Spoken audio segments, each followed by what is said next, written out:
your identification. What did you say? Now tighten those restraints. Scavenger scum. We don't need to see his identification. I will remove these restraints and leave the cell with the door open. My lord. Don't tell us. Don't tell us. Don't tell us. Don't tell us. Don't tell us.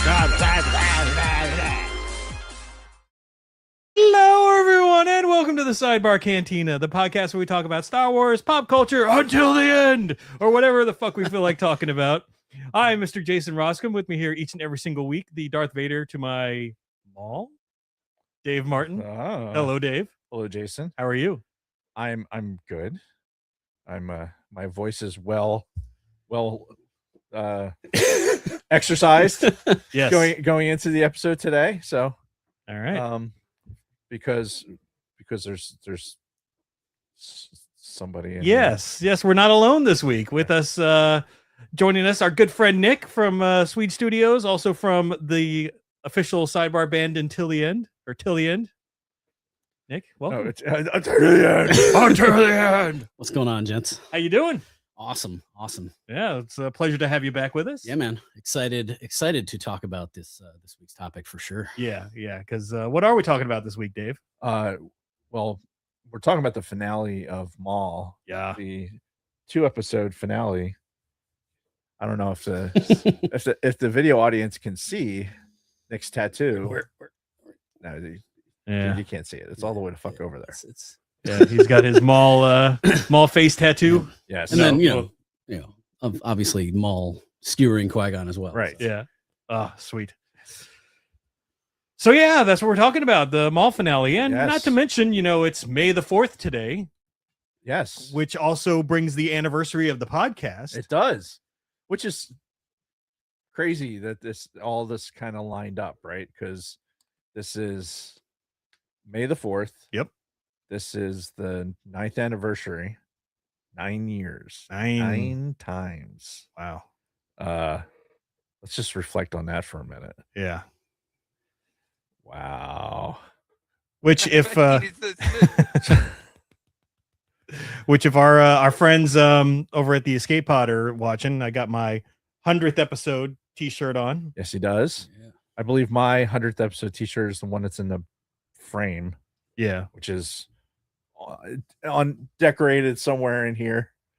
Looks like I'm doing the duress the duress move from Team America. I unfortunately I'm just sporting something that I thought would be appropriate since the Maul show. Yeah. Little TIE pilot action. It's a little TIE pilot action. Yeah. I like it. It's a little scratchy. I'm not gonna lie. Yeah. It's not the best t-shirt quality. But that's too bad. It's here. And by the way, yeah. So 400 episodes. Yeah. Of this thing that we've been doing for 9 years. For 9 years. This may be the only thing besides like an Air Force enlistment, this may be the only thing I've stuck with for more than and my marriage. Yeah. But outside of nuptials, this is probably the longest thing I've ever stuck with. That I didn't swear an oath to defend. Yeah. Right. Yeah. Same. So it's kind of crazy to think about. Yeah. Very. So, yeah. Good times. So May the 4th happened today.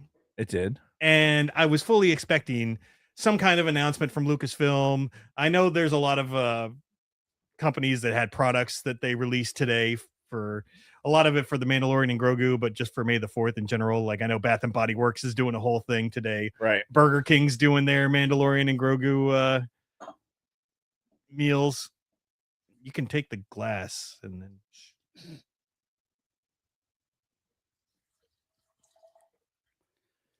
Sorry, Dave's distracting. You know what's funny? All the times we flew together, Mm-hmm. I don't remember you being so easily distracted. Really? Yeah. Could be my old age. Could be. So I poured these so that we can have a toast. Yes. Before we get too far into this again. There you go. I know we haven't been imbibing, but this is a special occasion. Indeed, it is. That again for 400 episodes in 9 years, and the maker willing for another 9 more. So, cheers, boys. Cheers, gentlemen.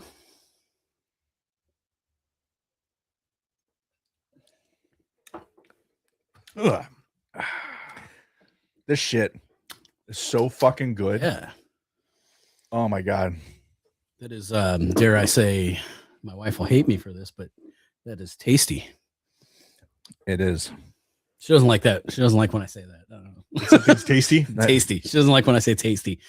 Tasty. Interesting. This is tasty. Right. So anyway, May the 4th was kind of disappointed. We didn't get much in the way of any kind of announcements from Lucasfilm. Right.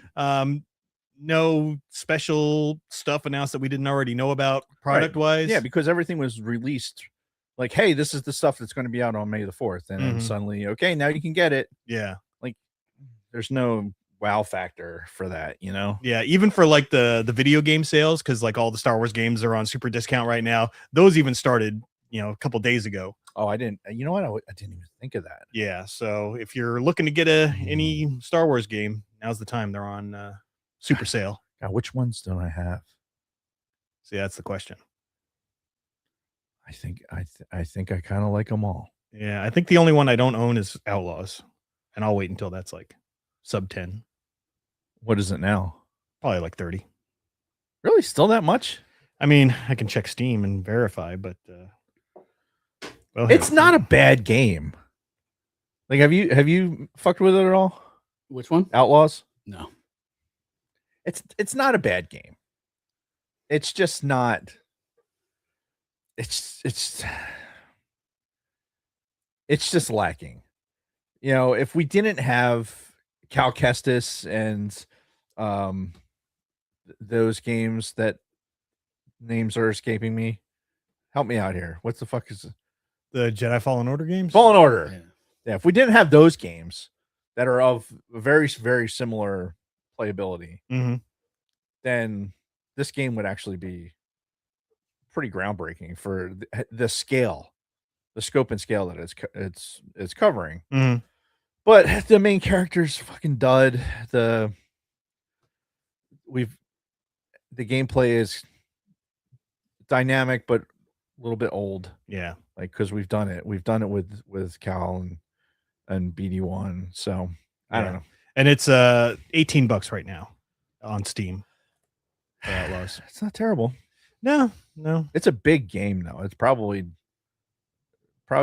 eat up a lot of space on your Steam Deck if you put it on there. I haven't played much of any games lately. I just well, haven't had the time. You've been kind of busy. Yeah. Honestly though, one game I bought it when Artemis happened, right? Got me all jazzed about space and stuff. Have you ever heard of the game or seen the game Kerbal Space Program? Dude, I started playing that. Dude, you need a fucking PhD in like astrophysics to play that game. Yeah, but it's cool as hell. Do you know what's ironic? The PhD candidate that my daughter's dating told me about the game. Yeah, and it's like it's like orbital dynamics and shit, and like you have to actually know what the hell you're doing to succeed at this game. Yeah, like it's crazy. Yeah, you can learn a lot. Yeah, by playing the game, and it's not a very fast game. It's like you're building stuff and you're learning throughout the whole thing. Like Ryan, Kate's boyfriend, he was all about it. Yeah, because you like build your rocket, all the different components and everything, and then you launch your dude up there, and depending, you maybe just orbiting the Earth or you're going to the moon or whatever the hell it is, but like you have to build the spacecraft right, and then you have to actually like burn the correct amount, direction. Like, wow, it's intense. You have to carry. You have to have the right thrust to weight ratio to carry the payload that you're trying to carry into the orbit that you're trying to reach. Yeah. Then you have to get to the correct orbit to be able to go to the next part. So it's one of those. It's a good thought exercise. I got my dude translunar injection. We got around the moon, and then I ran out of fuel, so I couldn't get him back. So now it's just Yeah, the dude's just floating out there in space somewhere. Sorry, brother. Ouch. Hey, space is a risky business. Yep. So, all right, should we take care of some business and talk about Patreon? Yes. Let's talk about Patreon. Mm-hmm. And hopefully not lose the audio this time. Right. Yeah, we'll try not to do that. Well, if you're enjoying the Sidebar Cantina's content, consider becoming one of our Patreon supporters. For as little as $1 a month, you can make it possible for us to continue to bring you quality content week after week. I think I skipped a sentence in there. We'd like to give a huge shout out to all of our current patrons: Frank Kalevich, Catherine Rennick, Dragon Buddy, Lord Helmet Fire, Nick from Sweet Studios, my wonderful mother-in-law Patricia Goodstein, Don Solsky, Wally Frogmore, Chantal from Pop My Culture, Helen Martin, Sterling Azier, Nicholas Schaefer, Kristen Roscom, Carly Vickers, Ivo G, Shotgun Mark, Frederick Martin, David Schmuck, Scott and Kim from the Use and Abuse podcast, and the Orange and Fetch Show. If you'd like to consider becoming a supporter, you can find us at patreon.com/the Sidebar Cantina. Thank you again to all of our listeners and supporters. You are the reason why we do this. My penis is so smooth. Wow. If this button's going to get worn out, like just it's right there. It's like it's right within my reach. It's if the 94 button was right there. 37. Going live. Oh, geez. God, I wish 400 episodes ago we had something like the soundboard. And I know. we could have like just brought it in. Like looking at how we were oriented, and like with one camera, and actually no, the first one was we just were audio. Yeah, we didn't do video until like 10 or later, which it's crazy to think about. 10, like, the 10th episode. The 10th episode, yeah. Like, oh, then we were in Google Meets. It's like 30 years ago. Oh yeah, Google Meets. I forgot about that. Yeah, Google Meets with Kristen's old iMac. That's right. Oh God. The good old days. Yeah, indeed. Yeah. 9 years ago. 9 years. That's what we need. We need the Rooney drop for like this entire year. Since this is our 9th year. Yeah. We need the Ed Rooney drop from Ferris Bueller. 9 times. Oh, yeah. Right. I guess I could just record it. Kind of sounds the same. Right? Yeah. So all the times I've been saying that, you just have no idea why I've been saying it. Pretty much. Did you know what I was talking about? For fuck's sake. Listening audience. Dude, so 9 times. While, yes, a classic, I haven't seen that movie in I don't know how long. We did it for the podcast. So. Yeah, we did it. What was it, last year? No, it was longer ago than that. Dude, I have no concept of year. No. Like year, week, month. Like none. Not like I legitimately, everything is like completely smushed together. Yeah, I think that's just like as we get older, that's just like the 80s was just like 20 years ago, you know? Yeah. Yeah. Still just 20 years ago. Yeah. Yeah, not like, oh, what I see. There was a meme that had Indiana Jones and Temple of Doom. Oh yeah. Right? It took place now. Yeah, if it took place now, it would be like in the Temple of Doom, it took place in 1936 and the movie was in 1981. We would be, if it was the same date range, it would be taking place in 1981. Wow. Is that right? That's, yeah, the maths. Okay. But it's like, it's hard for us to like even make that math. It's like, that can't be right. And it's like, wait, holy shit. It's just. Well, it's like, it's like the same thing with like Back to the Future. You know, they were in 1985, they went to 1955.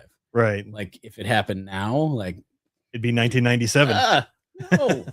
I'd already be out of high school. No. Well, we'd all be out of high school. Yeah. No. I refuse to acknowledge this truth. It's 20 years ago. But but that's the thing. Like our parents' generation, I don't see them having the same conversations about how time is moving. Yeah. You know what I mean? Like there might be something to be said about how maybe how we've kind of grown into the technology and everything else. It's a very ethereal conversation for fucking the first 5 minutes of the show, but yeah. I just don't like, you would think, oh, the adults are having like a conversation like this. And you hear about it like, oh yeah, we're getting older, blah, blah, blah. But nothing like, oh my God, time is just moving so much faster than I can even recognize. Yeah. And I am like even coming to the show, it's like, fuck, I feel like I was just there. Like I'm sitting here to do my week, and I'm like, not that it's a bad thing, but when I'm doing my week, it's like, fuck, what did I do? I went from here to here. When I go to bed at night, I feel like I just woke up and I'm going back to bed. Like every minute is just fleeting, and it's just absolutely terrifying. Yeah, I'll say something like, yeah, like a couple days ago, and then Allie's like, that was like 3 weeks ago. Like, yeah, it's crazy. And you know what? It's tough too. We're because we live in this circle of vets, right? Maybe it's something specific to us. Could be. I don't know. I think it's our generation. And that's what I think too. I think there's something with how our generation was brought up, and then how we got introduced to technology, and how we're developing with the technology. Mm-hmm. I think that we're just different. Gen X is different, man. It just hits different. Yep. I have notes to read. All right, let's do it. I was not procrastinating. That was legitimately a Dave sidebar. So sidebar headlines on this, our 400th episode on our 9-year podcasting anniversary. Want to take some time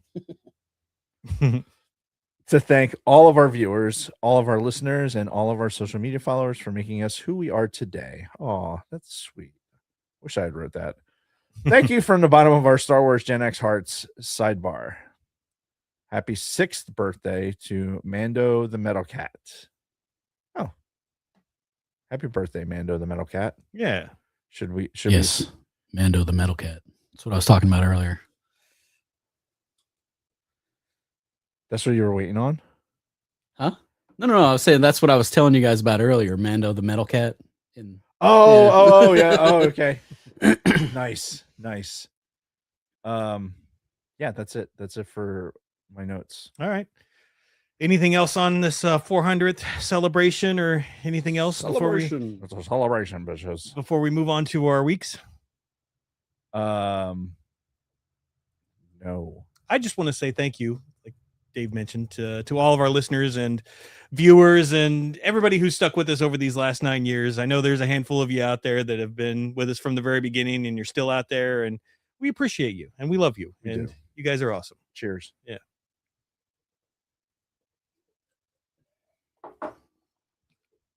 Fucking Ivo G's in the chat. Oh shit. Speaking of people who've been with us for a while. May the fourth be with you. Good night. I don't have the energy for Jason's week. What? Wow.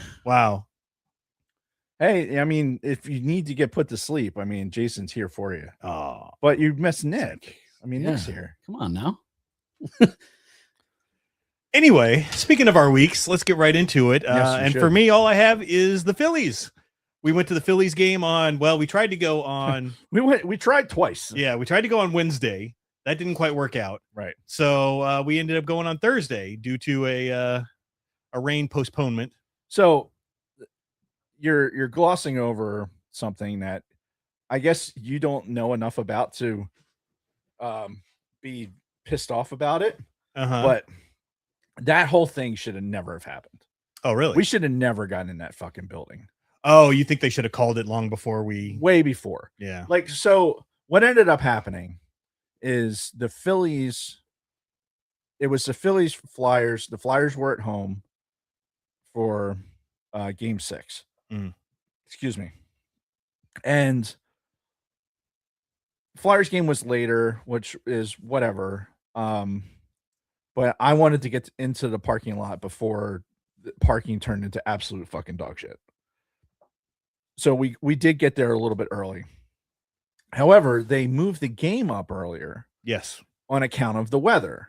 So it went from a 6:40 start to a 6:10 start. So they moved it up 30 minutes. So they were already looking at the weather and had an understanding that it could potentially affect the game. When they opened the gates at 5:30, but we should have never, like, it should have been like, all right, hang on. An hour, like a couple hours had passed since they made the announcement for 6:10. Yeah. It was only like 25, 30 minutes later when the announcement came on in the stadium, like, hey, oh, by the way, everyone vacate the premises because the game's postponed. Yeah. And you saw how it was. I mean, there was only like probably 1,200 of us in there. Yeah. We were in there long enough to get a really expensive dinner. Yeah, we got dinner. We were making our way to our seats, and got the whole point of being there is because Dave wanted the Philly Fanatic head covers. That was the giveaway. Yeah. Like, I bought the theme ticket like as soon as the tickets dropped for the individual games, because I had looked at it. I'm like, I need that. I need that in my life. And it just so that's where we went. But not that it was that, so it's just the inconvenience of it. Like, now they're honoring our ticket for the next night. They honored my parking, which was great. But if we didn't buy the parking from the Phillies, we would have been fucked. If you go into one of the side lots or you pay cash, you'd been fucked. Yeah. You would have been paying for parking again. So, which now I'm really grateful I buy parking the way I do through the site. But you got to get there. And I didn't, because I don't track the NBA, the next night was the fucking Sixers. So again, there was madness in the parking lot, and it rained again. Yeah. Mid game. This is what, after the 6th inning, I think we got up to go get ice cream, and it just fucking starts a torrential downpour. Yeah. So we're sitting in our seats, and I got a notification on my phone. It was a nice night. It was it was like 67, 66 degrees, something like that. And it was just nice. And I looked at my phone and it said, oh, rain to start in 10 minutes. Like, what? And we're looking out and we're sitting in the 430s. So it's like the very corner. Like, if you look straight down, you see Harry's statue. So we're looking at New Jersey basically, and nothing. There's no weather. There's some clouds in the sky, right, but there's no like weather. Yeah. Turn our heads like this and look at the Philly skyline, and it's fucking black. Like, oh shit.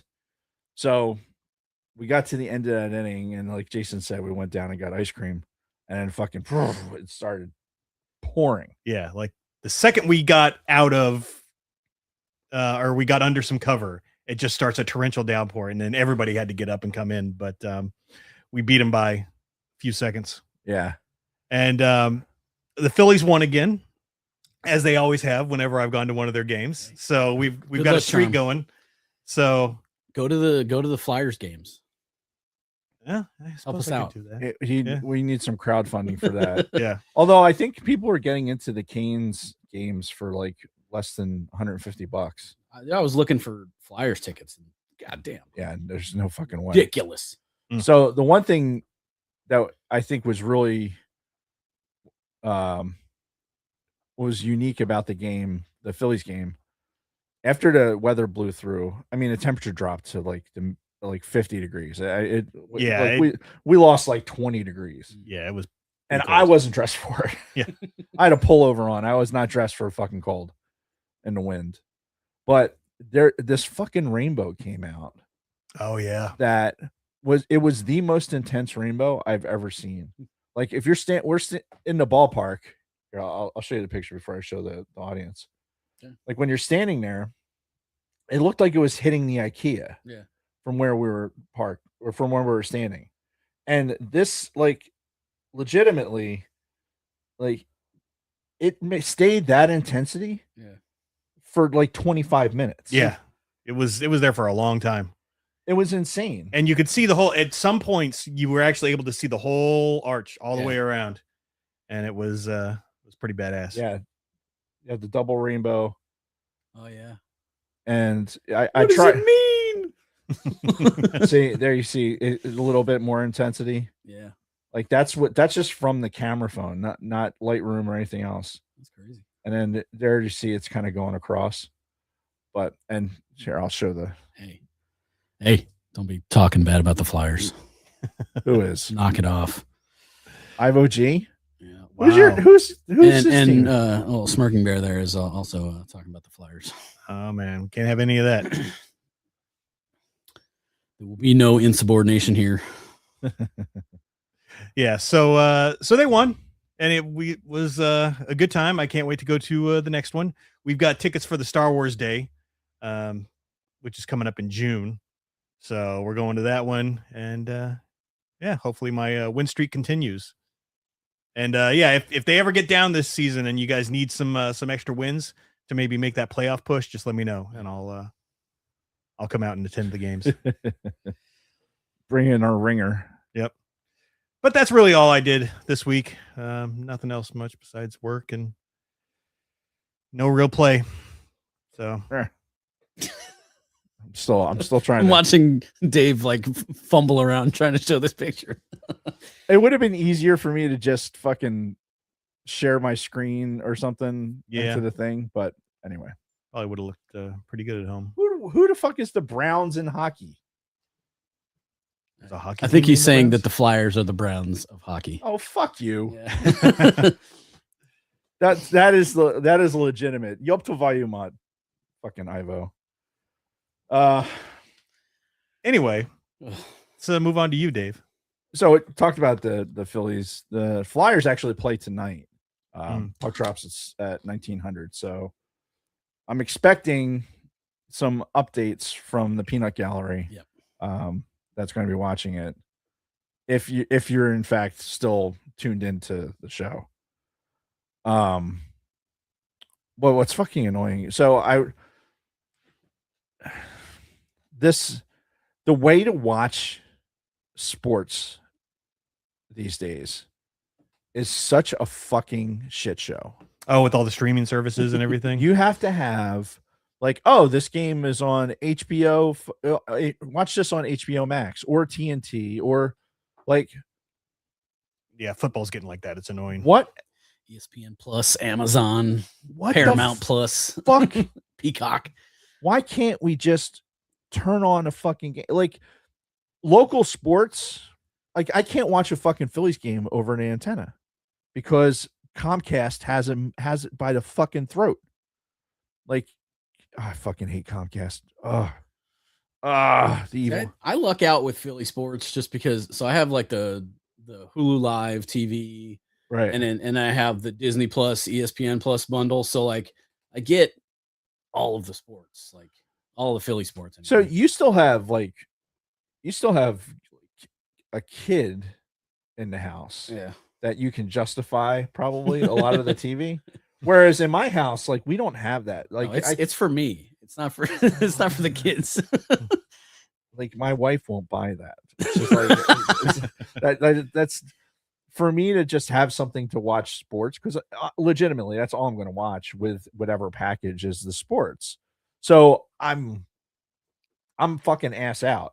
I'm literally listening to it on Sirius XM through my phone. Mm-hmm. That's how I'm getting the game. Because and this also pisses me off, the fucking delay. Yeah. Like there is a huge delay between I get the scoring updates, from Bleacher Report and I get it through Apple, right? Mhm. The scoring updates happen before the fucking play happens. Yep. And get this, when we were driving home, we were driving home from my nephew Christian's gig, which I'll talk about here in a second. We were driving home from that, had the Flyers game on I think it was 97.5. The scoring happened on the phone before it happened on terrestrial radio. Wow. So they're delaying terrestrial radio, probably to sync up with all these fucking streaming services. But if I'm listening to terrestrial radio, I want it live. Yeah, that should be the most up to date. I want it fucking live. It's the same thing if you try and listen to it. If I'm listening to if I have a handheld radio in the stadium and for a Phillies game, yeah, it's on a delay, really? like a significant delay. Huh. And that shit, fuck you. That is like, stop screwing us. Like, you have the technology to do this over the air for the locals. Just let us watch our fucking local sports without making us go to watch a fucking Flyers game and have to go to some upteenth streaming service to fucking to watch it, just to watch our fucking home team. Yeah, it's fucking ridiculous. And I just heard in my head the whining from all the out of towners. They're like, well, this is what we have to do all the time for our sports. 49ers fan or Raiders fan or whatever.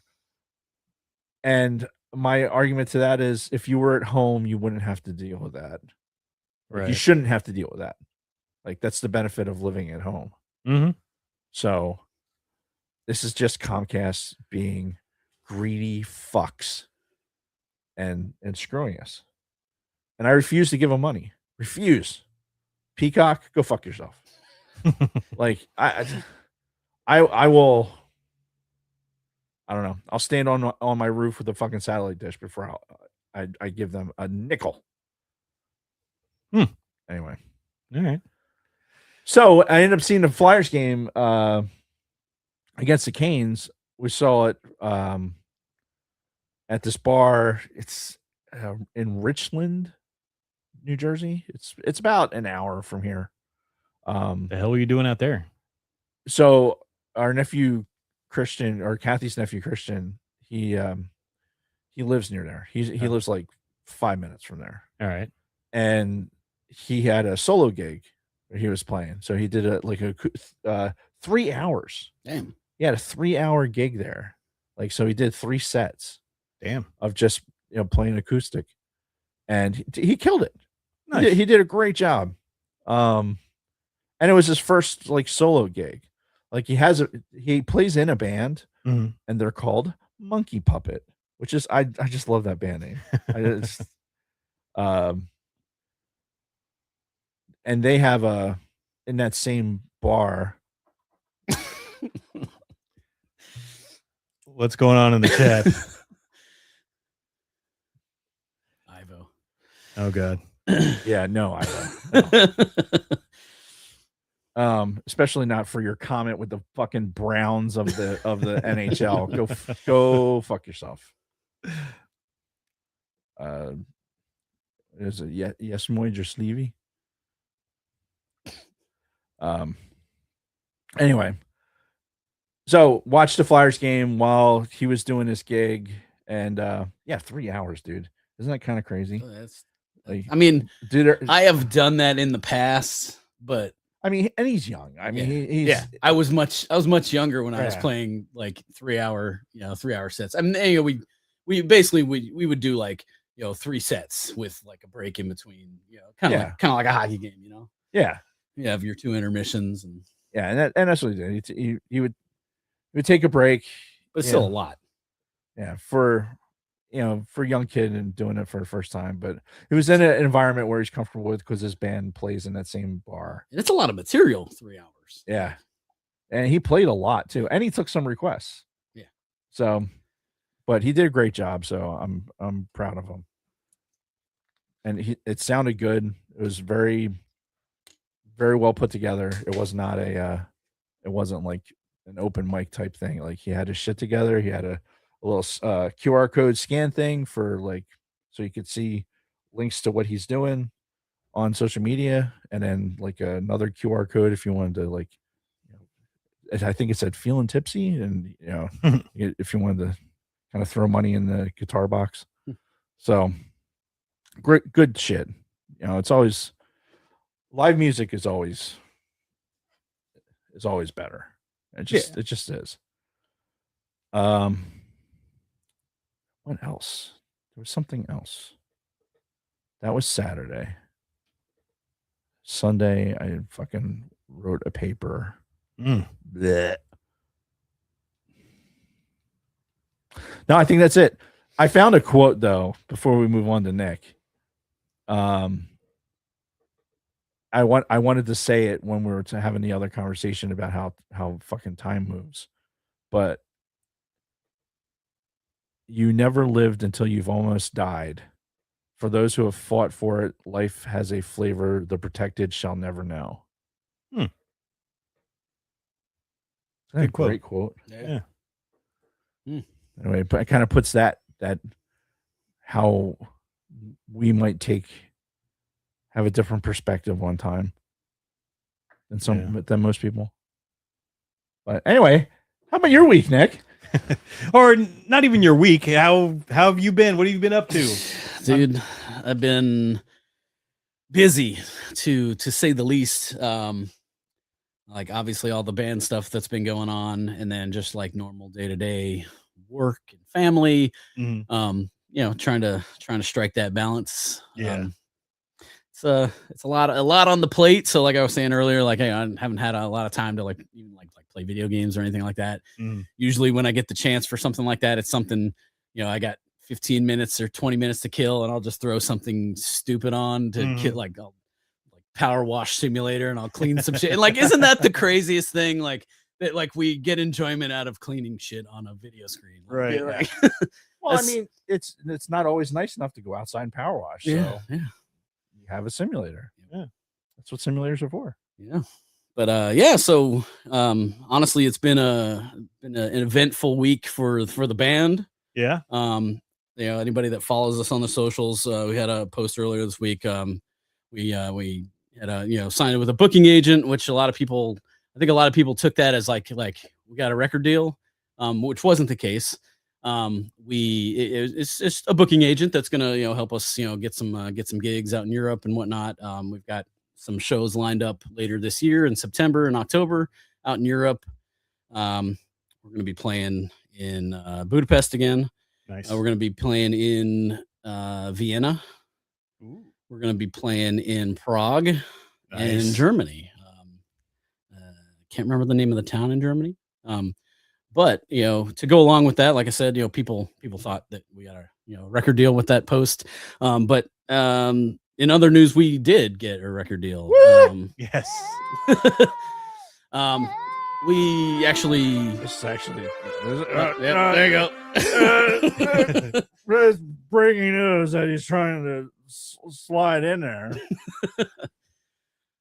But so we actually signed contracts today, so it's like officially official, even though we haven't made an announcement yet.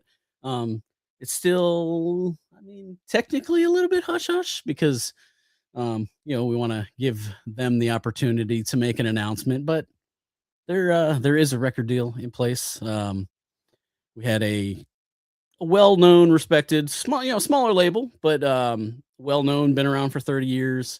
The only thing I will say is that they had a hand in launching some pretty decent sized metal bands in the past. You might have heard of some bands like Trivium and Between the Buried and Me, among others.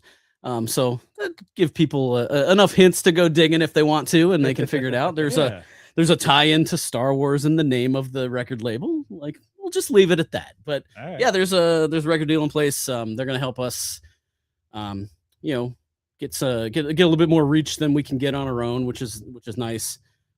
This next upcoming album that we're gonna release on our own independently will now be on the label, and it's kind of weird. It's like I've been saying, it's kind of surreal where, you know, I was in a band back in the early 2000s and we came pretty close. Like we had some interest with some labels, but you know, life happened and, you know, things kind of fell apart with that. And at that point in time, I thought that, yeah, my rock star days are over. So for this to come full circle again, and, you know, we got a record deal and we're like going on tours and shit. It's kind of crazy. And, you know, the industry has changed a lot to where like record labels don't really they don't search for bands anymore.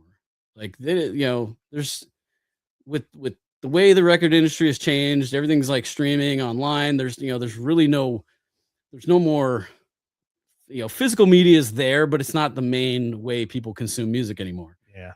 So it's changed the way the record labels go about business because streaming doesn't pay shit. Right. So, you know, they have to be very picky and choosy about who they work with. They're not like they're the days of like A&R guys going out to shows and checking out bands, that those days are over. Now they want somebody, like if they're going to sign a band, they want to see that you have done it on your own. They want to see that you already have the product. They don't need to help build the product. They want to see that you have the product ready to go, and then they can help you maybe get to that next level. So there's no development league anymore. It's all like, oh, hey. Yeah, there's no more minor leagues. The minor leagues is you doing it on your own now. So, you know, just the fact that, you know, they believe in us enough to want to represent us and, you know, have us on their label, like that was really cool for me. Yeah. Hell yeah, man. So that being said, what's the status on the new album? It is done, ready to go. I won't say release date or anything yet. Like I said, I'll leave that to whenever the label wants to make that announcement. But we have a date already set. You're gonna see some singles coming out, probably 2 or 3 singles before the drop of the album. That'll be happening over the summer. And then, like I said, whenever the label wants to make the announcement on like, hey, you know, we're working with this band and they got an album coming out in whenever, right? Whatever. we'll let them make that announcement. Insert date here. Yep. But yeah, so it's all ready to go. We're getting some nice CDs made, some 6-panel digipack, you know, so it'll be a little bit better than just the sleeves that we did last time around. All right, where do I pre-order? Yeah, that'll be coming up soon. All right.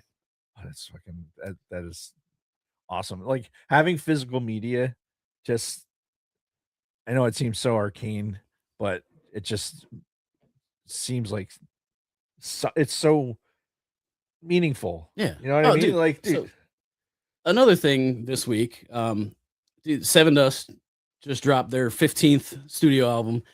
Been doing this for like 30 years. Just dropped their 15th album, and dude, the second they announced that they were coming out with a new record, I pre-ordered vinyl. For those of you who don't know, Swede is a little bit of a Seven Dust fan. A little bit, just a little bit. Just small. So small. So yeah, I ordered a vinyl the day they announced the pre-orders were available, and that came in. The album dropped on the 1st, but I actually got my vinyl in the day before. So that shit has been spinning in the basement on my record player all weekend long. Nice. So I've been just really into that. Great album. Probably one of the better albums they've done in a long time. Really? Really, really good. All around, like production value, songwriting, dude.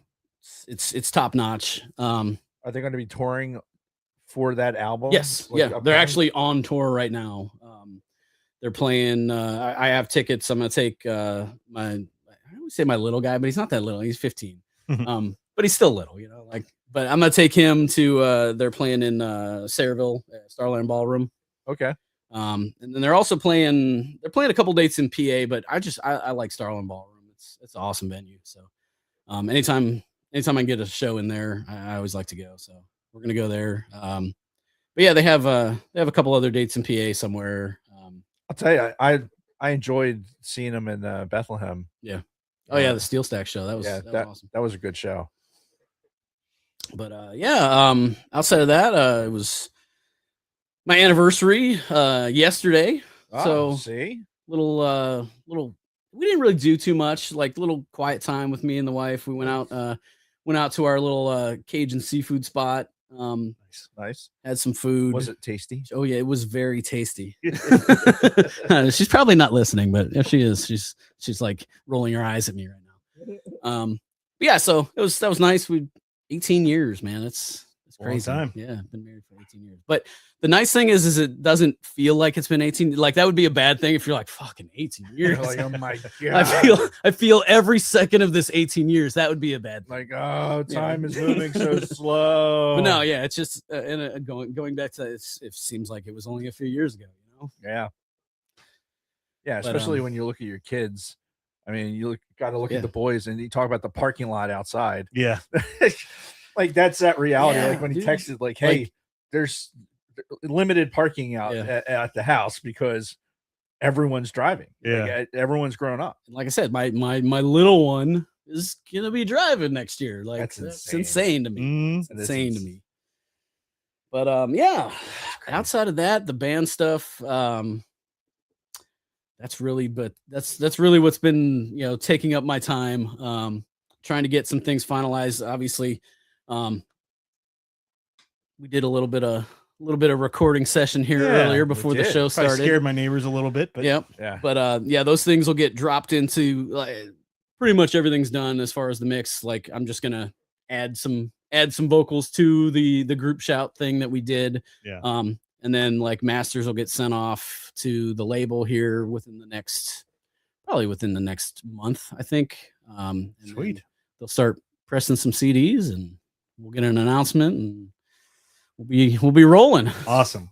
Crazy. Well, I'm sure once the CDs come out and everything, we'll be pimping them here on the show. So just keep For us sure. updated with For sure. with all the information, and we'll pass it along. Absolutely. And all right, is that it for you, Nick? That I believe is everything I've had going on. All right, cool. Well, other than watching Maul. Right. Which, speaking of, do we need a break or anything before we get into our main I'm good. topic? You good? I'm good. All right, let me just get a sip of water.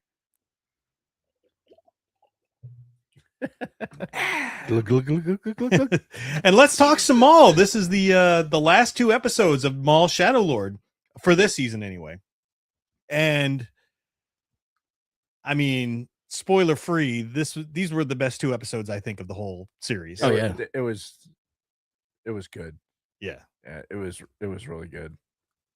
I mean, to give it any other superlative almost gives it away, Mm-hmm. right? It's like, I think we were talking about a pre-show. It's the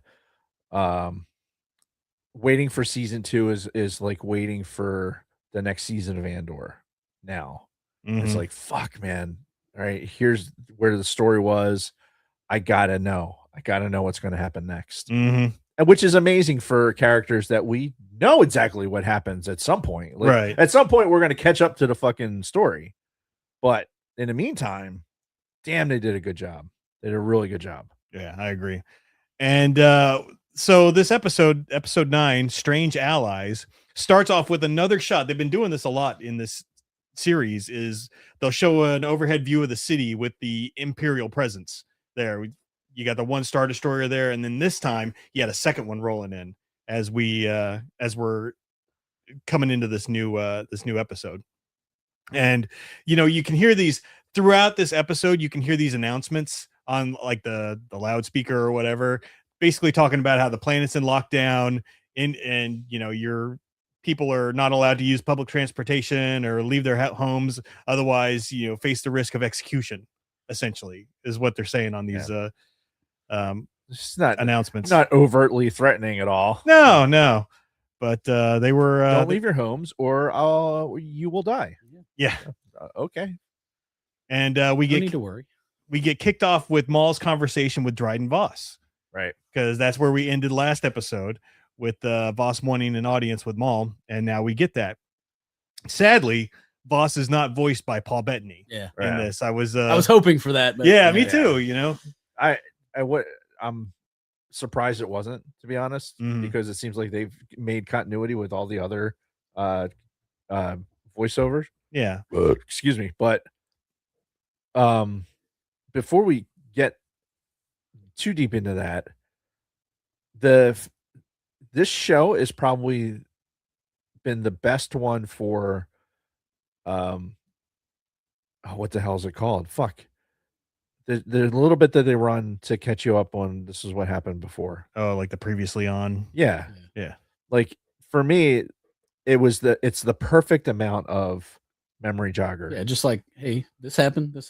Right. Let's go. This happened, and then here we go. Like it's long enough where you don't, even if you like, okay, I know what's going on, you don't have to skip it. But it's also like the perfect memory joggers for what's going on. I've noticed that consistently through this series. Yeah. And I can't say that for a lot of these shows, where a lot of the times you're getting a bunch of fluff and stuff that you really don't give a shit about. But this has been like, pay attention to this, pay attention to this, pay attention to this. Yeah, it's very focused. Yeah. And I like that. I really do. Yeah.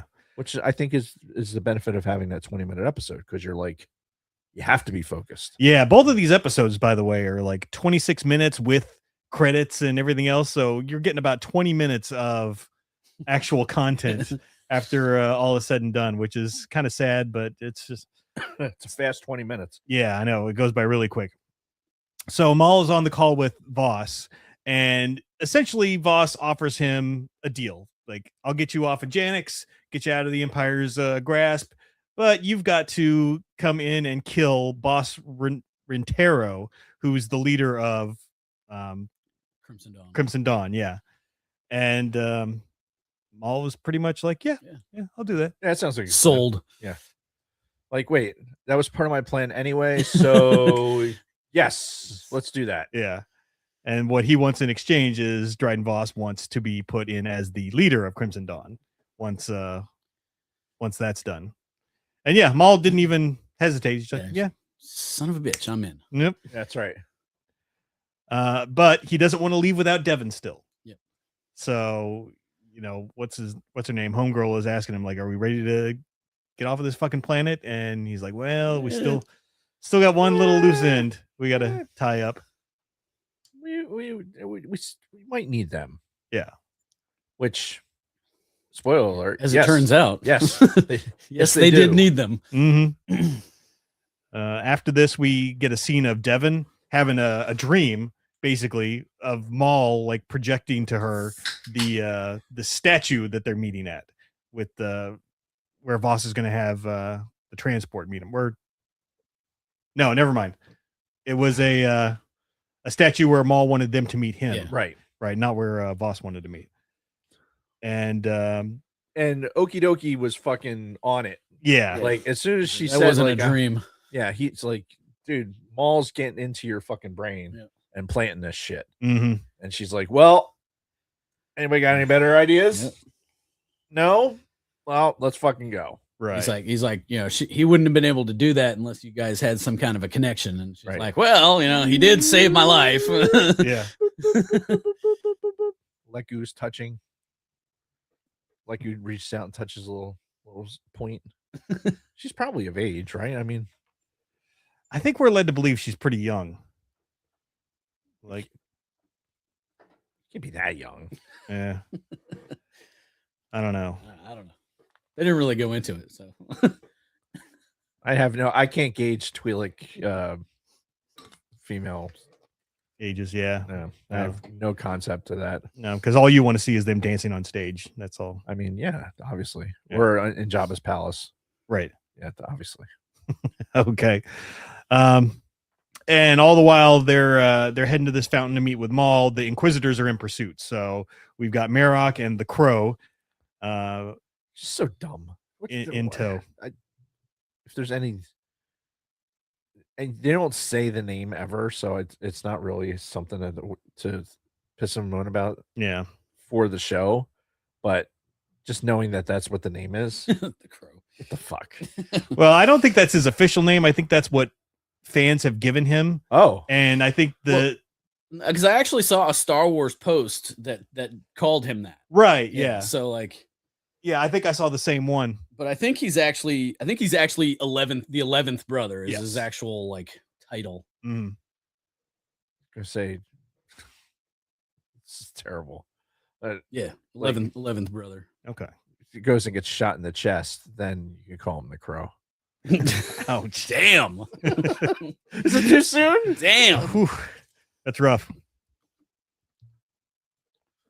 Anyway, so they all meet up with Maul at the fountain, and yeah, this is where we decide we need to team up because Maul's got to figure out how to get out of the city.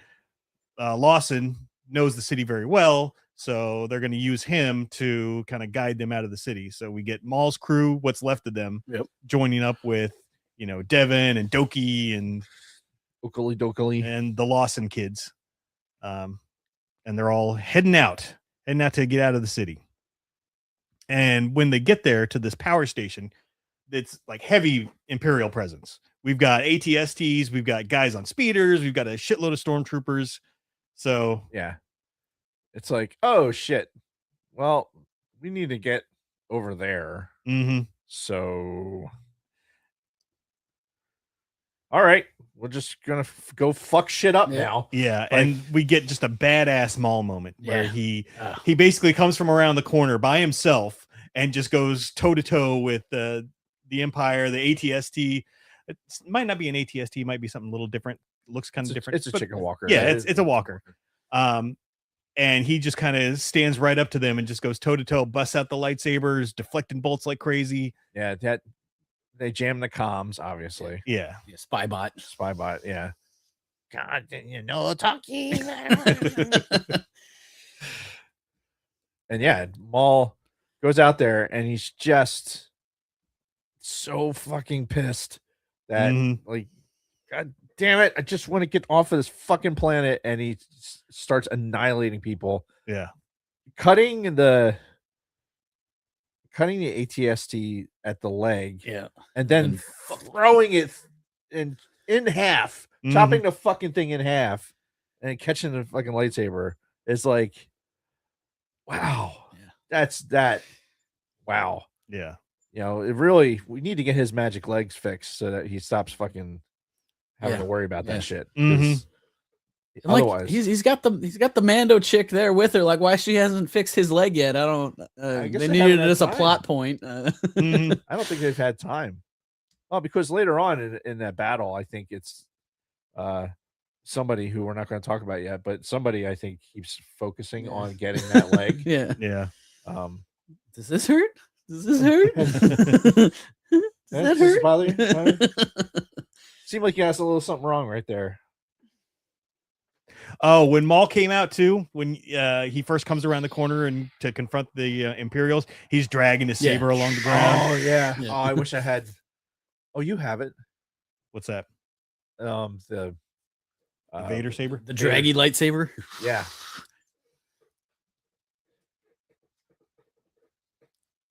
I think it's got batteries.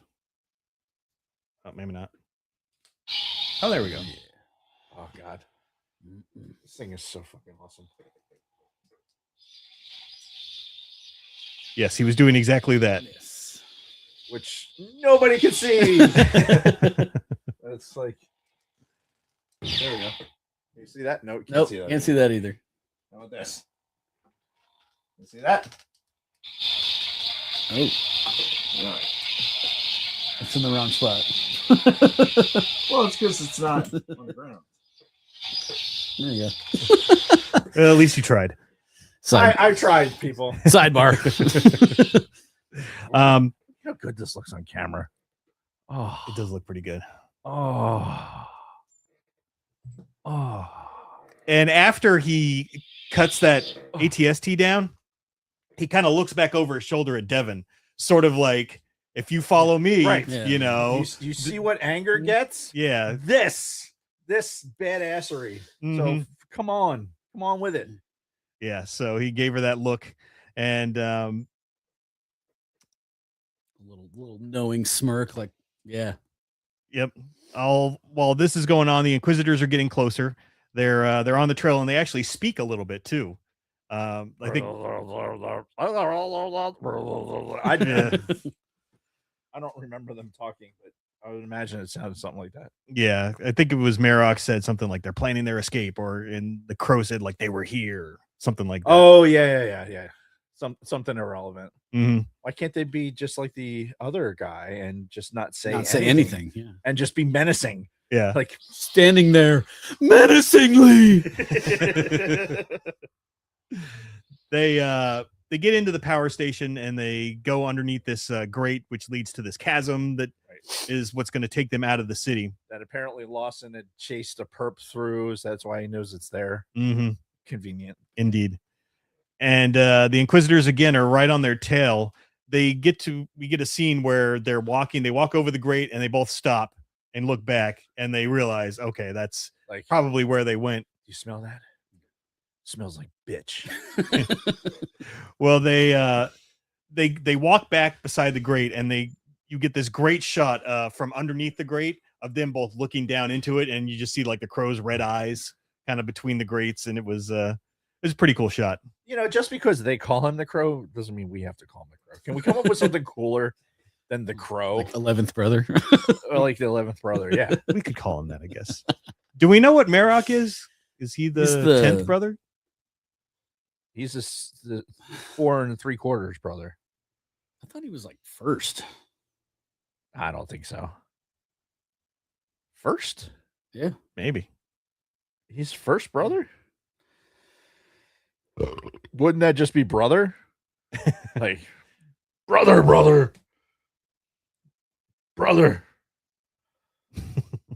Marok, known at one time as the first brother. Okay. All right. So I guess he was It's on Wikipedia. Yeah. He's the first. Speaking of brother. When did Hulk Hogan pass? Last year. Yeah. Was that last year? Yeah. Have you seen the documentary? No, but everybody keeps telling me like I got to see this because Yeah, it's really good. yeah. I watched it the other night. It's really good because it's his last interview. Oh. So it's like it's legit him all the way up until modern, like his thinking right up until before he gets sick. Yeah. So it's just very poignant. Do we know how long before he died this interview was? I think it was a couple months, Okay. something like that. Wow. Yeah. You should see it though. You're a wrestling guy. You should see it. All right. Though if they're basing this off of his interview, then you got to take everything with a grain of salt because he's a notorious liar. And they're talking to other people too. Okay. They got the ex-wife. They got a bunch of other people there interviewing as well. All right, fair enough. Anyway, are you telling me that a fake wrestler lies? Yeah. Say it ain't so. Anyway, back to Maul. So as our heroes are going through this chasm, we come across an acid lake. Basically, a bunch of waste got dumped. Right. It's and old Two Boots is like, I'm gonna report this. Right. Like, oh wait. Oh. Yeah. Damn. Maybe I'm it's a not fugitive now. Yeah. Which that was great when he said that to what was the guy's name? Dev. What's the little guy's name? Vario, say. Yeah, when he on the mafia, say. When they're getting on the transport to go across the lake, and he's like, I'm just God, I wish he was dead. Who? Vario. Oh. I wish God, I wish he was dead. Sometimes my internal monologue needs to not be my external monologue. Mm. But yeah, I don't like that. That guy just is an annoyance. Yeah. If he had fallen in the acid, I'd be like, oh no. Right. But yeah, Two Boots had that comment to him. He's like, I'm nothing but a 2-bit criminal like you now. Something like that as they were going across the way there. So yeah, they come across the lake.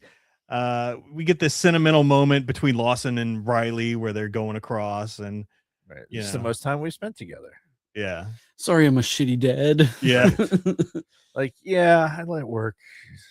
It sounded like my retirement speech from the Air Force. Mm-hmm. And we had a funny moment because this transport that they're taking across, this skiff, they it has to be piloted by the spy bot guy. Right. And they're having this sentimental moment. They're having this sentimental moment, and like as soon as they're done talking, he's like, bleh, bleh.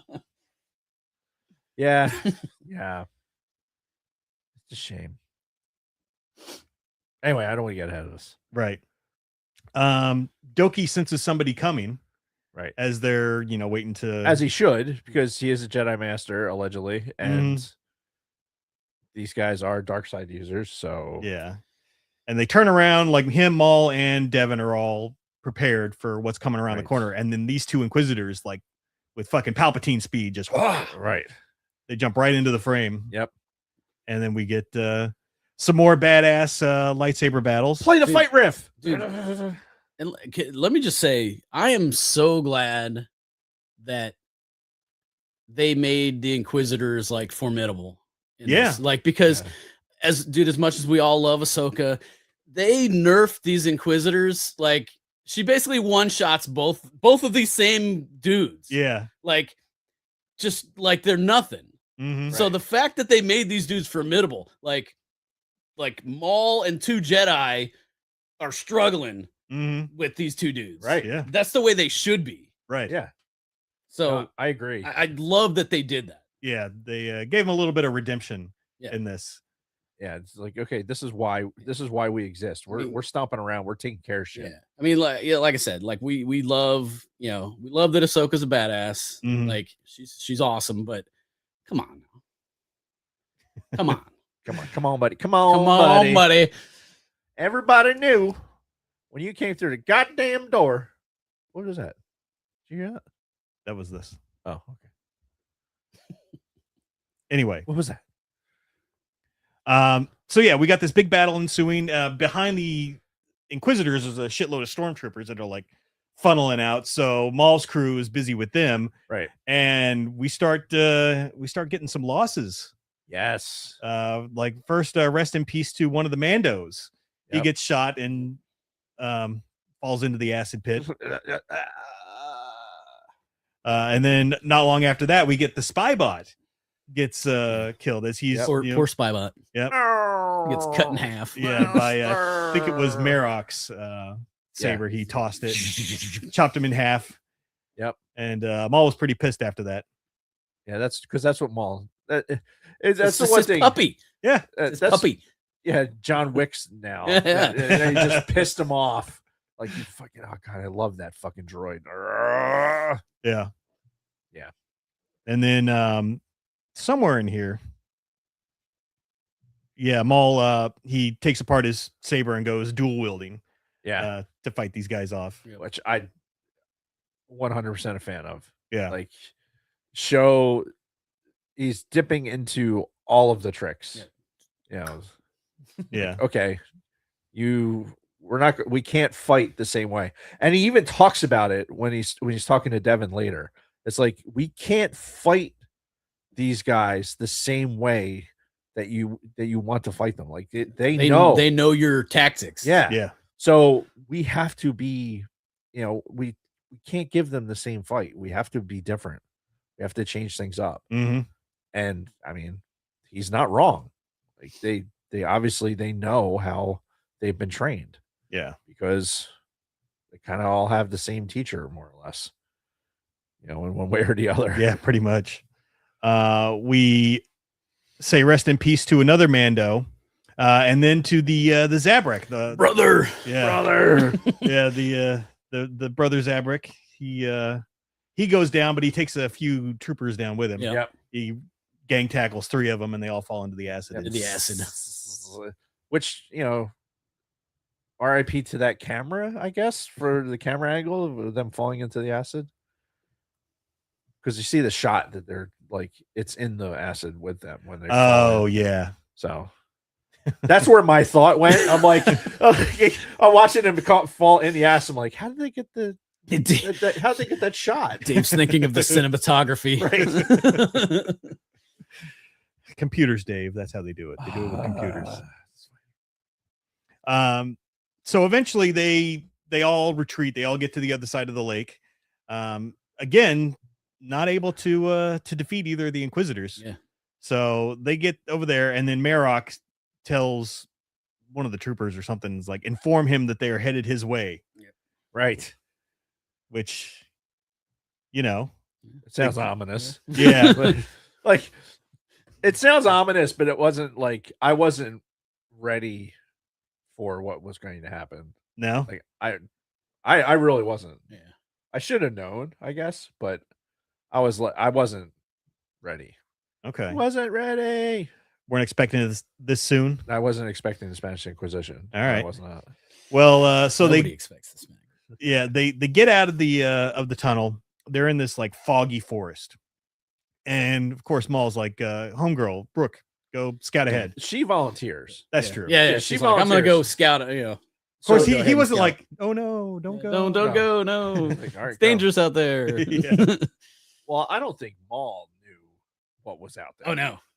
No, no, definitely no, not. Nobody knew. No. Like, and rewind a little bit. So they had to get over this chasm of fucking acid Yes. shit. And so they're making these force jumps to hit the pad and then jump the rest of the way. Right. What happened? Didn't these Mandalorians have fucking jetpacks at some point? Oh, they do. Well, Well, they didn't have them then. no. Well, they had to fucking both sit on the scooter and go. It's like, Well, but I mean, if you look at it, you know, if you go back to the Mandalorian, like not all of them had jetpacks because but I Mando swear, didn't have a jetpack at first. well, I swear they had jetpacks earlier in the.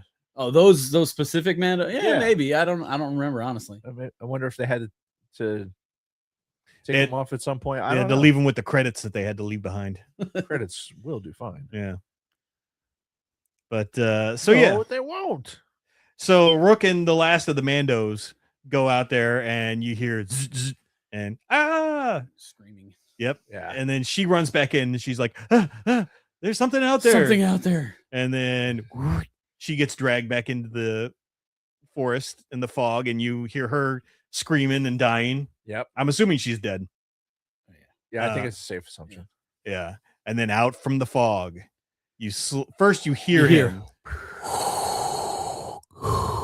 Yep. You hear him first, and then slowly Vader's figure comes out of the fog. Yes.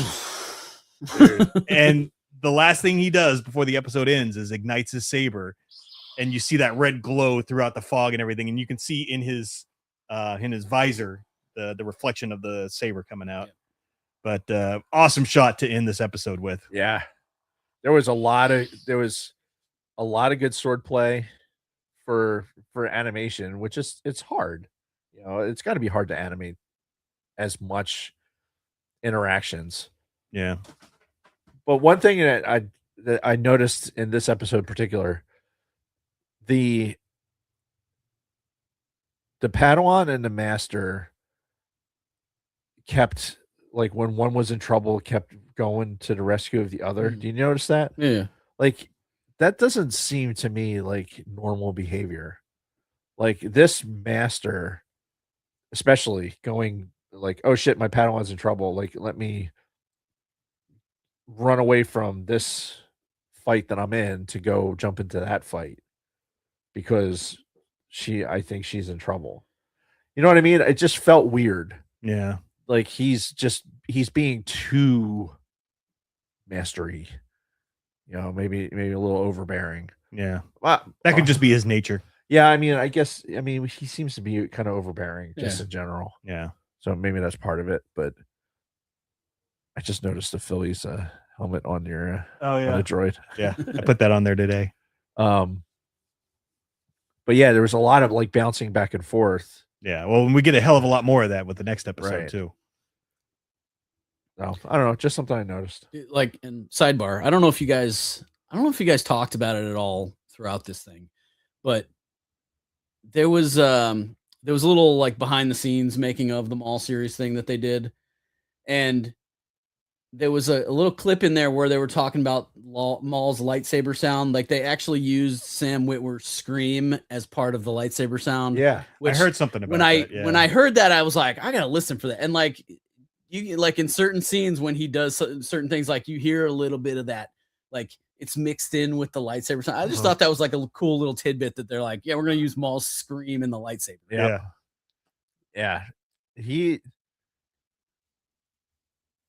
They're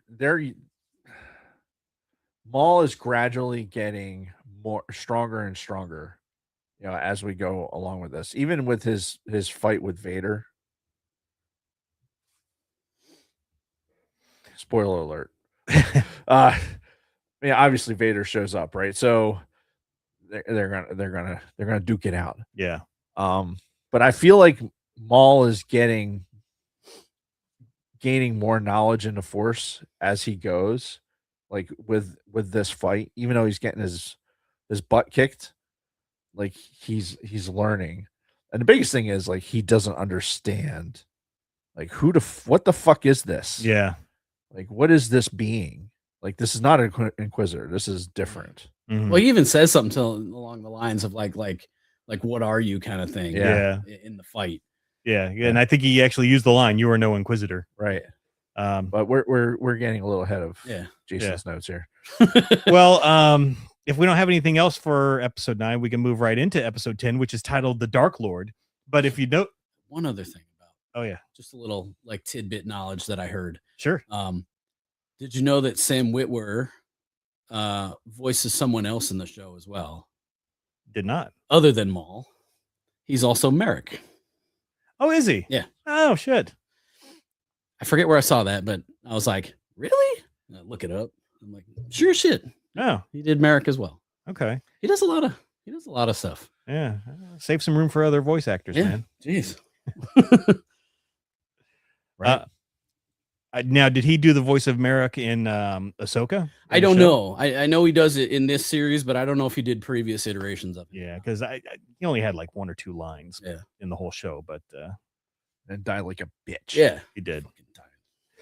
Which I was kind of surprised we didn't see him die in either of these 2 episodes, because I'm assuming he dies and then gets resurrected by the Dathomir witches, which is why he turns into like that green fog when Ahsoka cuts him down. Well, the same thing in I don't know if it was one of the animated shorts or something like that where she kills the crow as well, and he kind of like, he does the same thing. Yeah, he kind of like they don't show like the green, Dathomir smoke thing, but like his like mask hits the ground and it goes like it basically like shrivels up like there's nothing in it. I'll have to go back and rewatch that. It's been a while.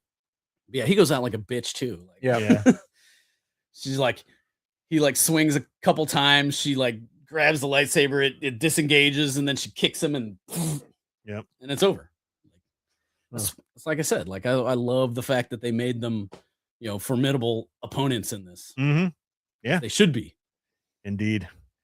So episode 10, we get fighting right from the start. As soon as we get going, they all of them are starting to fight Vader. Did you notice that right from the start he's fighting one-handed? Oh yeah. Even when he's taking on all 3 of them at once, he's still single-handed most of this. It's like the freaking Neo where he's like, yep, yeah, whatever. The typical Vader, like I'm stronger than you now. Let me show you how. Right. Yep. And like you were mentioning, Dave, he cuts Maul's leg in this opening scene. Yeah, he keeps hitting that same wound. Yeah. Like, does that hurt? Does that hurt? Does that hurt? And this is where I wrote in my notes that Vader's animation in this was pretty sick. Yeah. Like the way they rendered him in this, I think he looks so much better than he did in Rebels in this. I would agree.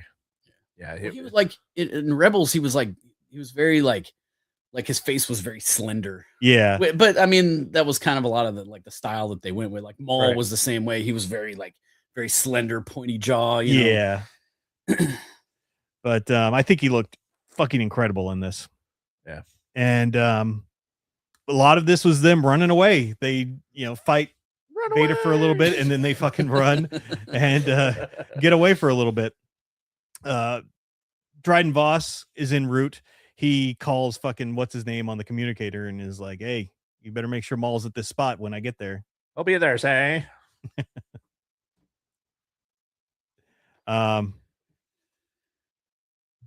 Shit, I lost my place.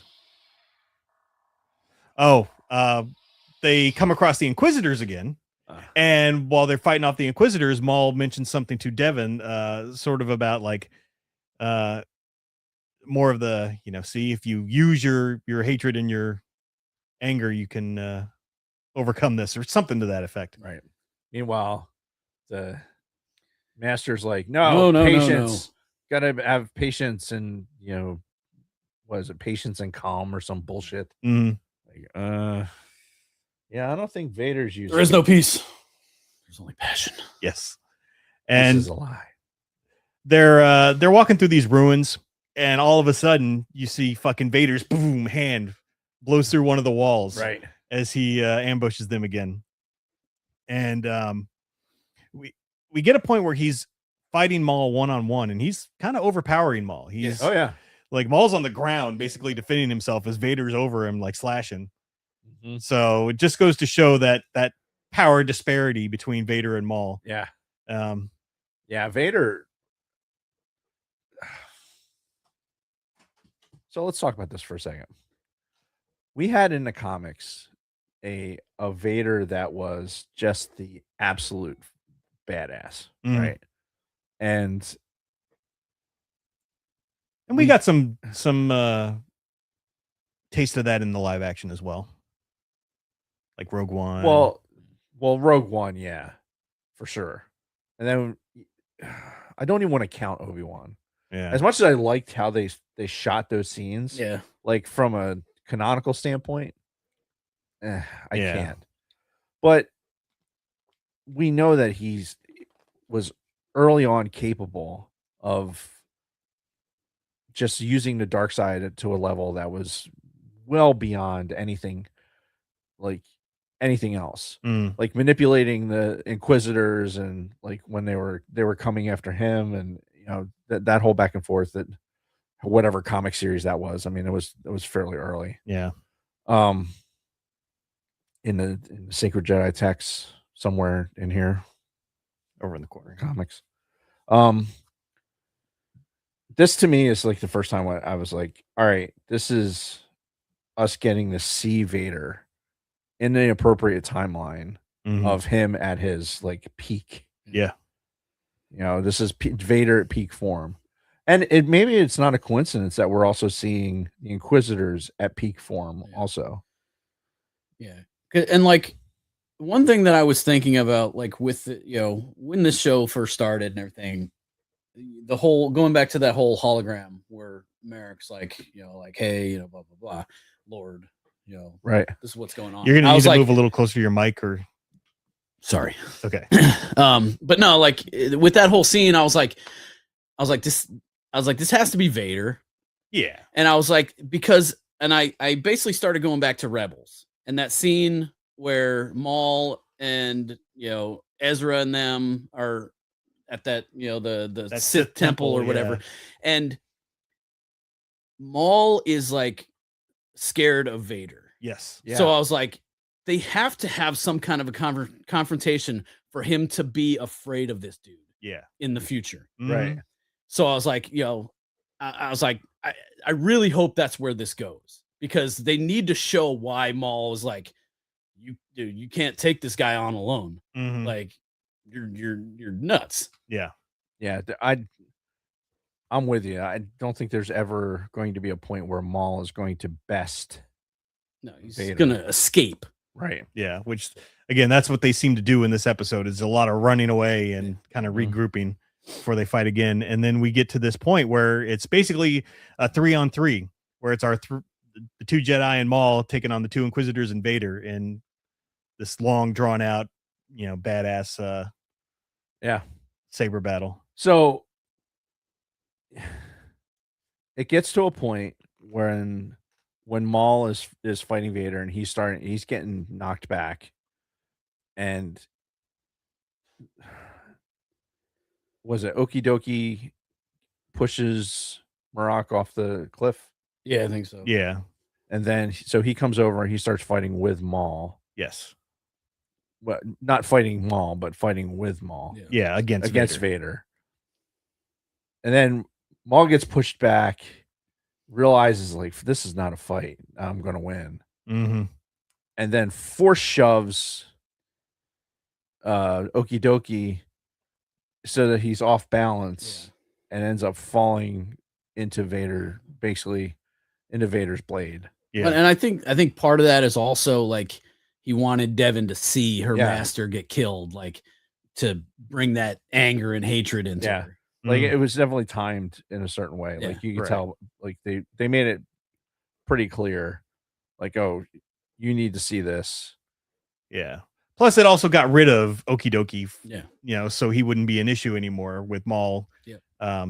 Training Devin and everything. I don't have to listen to stupid insurance salesman. Yeah.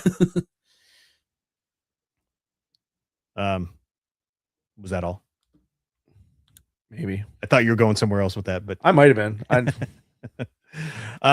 while this is going on with all the lightsabers, we do have Lawson and company are taking on a bunch of stormtroopers trying to get to the landing spot where they're supposed to meet Voss. A lot of shooting of the stormtroopers, shuttle overhead, you know, raining down fire. Yep. Yes. Which they use the same sound bites from Return of the Jedi, which is awesome. Yes. And notice it's the shuttle. It's a Tynerian like shuttle. Yeah. So I think I brought this up earlier in the when we started talking about Maul. It's like we're in that transition phase of like, okay, here's these clone era gunships. Yeah. And then here is a now a modern air quote whatever the word what's the word Transport shuttle, thank you. Yeah. God damn it, thinking and talking is hard. We make it look easy here, folks, but it's not as easy as it sounds. Yeah. Or looks or feels. Oh, I probably should take that down. What's that? Oh, I'm surrounded by his fear and dead men. That is one of the best lines I've ever read. And anything ever. I also love Rebels Vader, that same episode where Ezra Bridger's like, I'm not afraid of you, and then he's like, well, then you'll die braver than most. Yeah. Like, love it. That's just like, yeah. Oh man, I think that was right before Ahsoka. Yep. Takes part of his mask off. Yep. So yeah, the other guys are fighting the stormtroopers. We get to the point where Maul and Doki are fighting Vader, and Maul does the force push. Now, did you notice that Lawson saw that he saw Maul kind of betray Doki?